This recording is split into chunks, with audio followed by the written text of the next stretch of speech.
Joining me now, Stacey Williams, who dated Jeffrey Epstein for several months. Stacey, thank you so much for joining this afternoon. It's good to see you again. I know you've been working closely with many of Epstein's survivors. What does the firing of Pam Bondi mean to you and to the rest of the survivor community that has been calling for accountability? Well, I mean, it's good news to see someone who is absolutely terrible at their job go. But, I'm reading that, Donald Trump's personal fixer, who literally flew to meet with Ghislaine Maxwell and move her into Camp Cupcake, is going to be her interim replacement.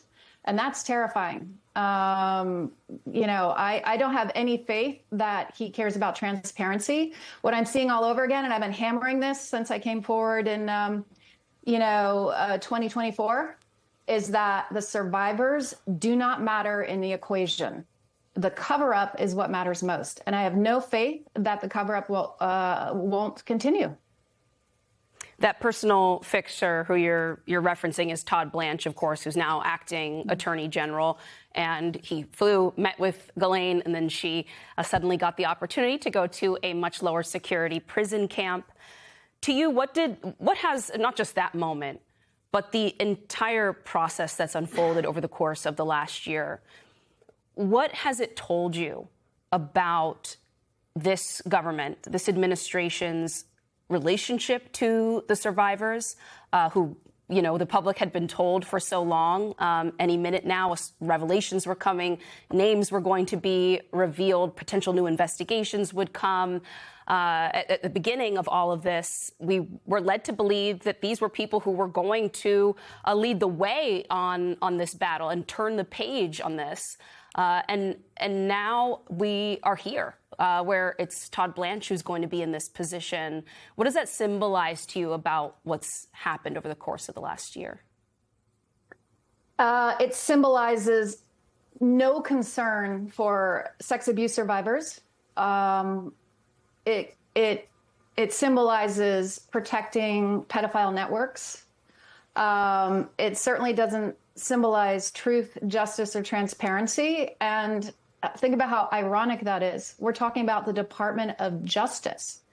I mean, Pam Bondi said she wouldn't respond to subpoenas.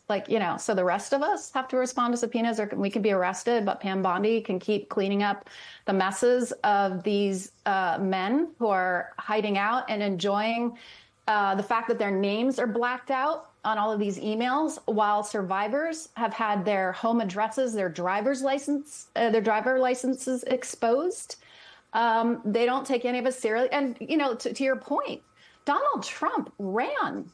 His base cared very much about exposing the Jeffrey Epstein network and the files. He ran on this, and they did nothing but cover it up and screw it up. And Pam Bondi failed miserably. And now the guy who's going to step in as her interim replacement is the guy who moved Ghislaine into more comfortable quarters.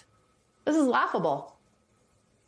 My colleague, Lisa Rubin, who is one of our senior legal reporters here at the network, she spoke to some survivors earlier and to their representatives, and it sounded like, at least in some corners, there was some hope, or at least a door open for Todd Blanche and others to change course here, to change strategies, to redevelop a new relationship with survivors. Do you hold any hope right now that that's possible?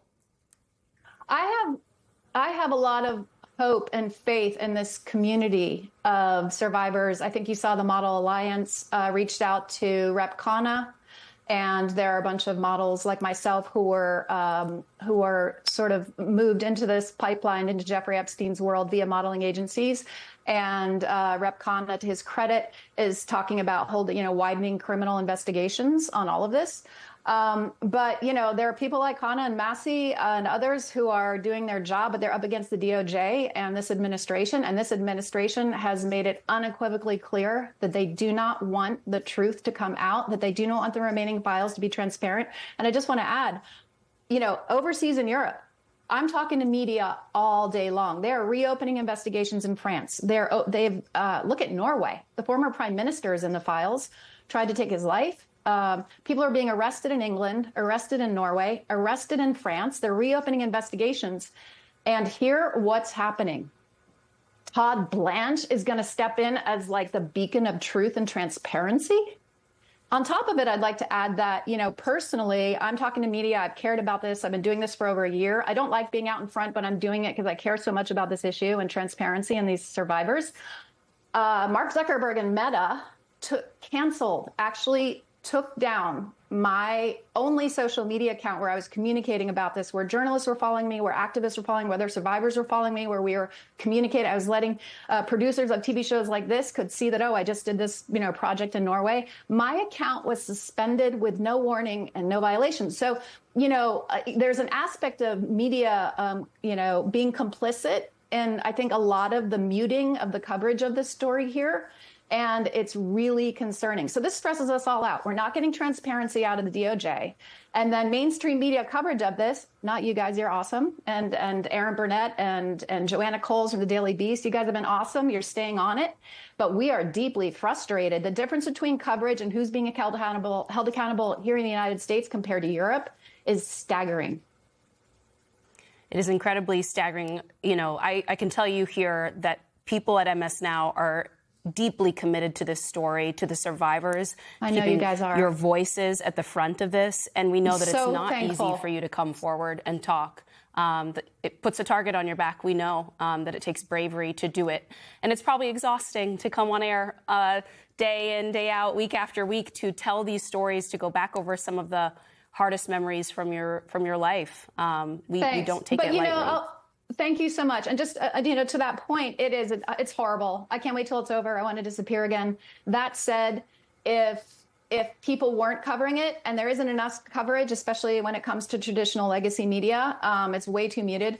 But if you guys weren't covering it, that would be more upsetting to me. So I thank you. Well, Stacey Williams, I promise you this network will keep covering this story no matter who the next attorney general is and what they do or do not try to do on your behalf. We will be here and always want to hear from you.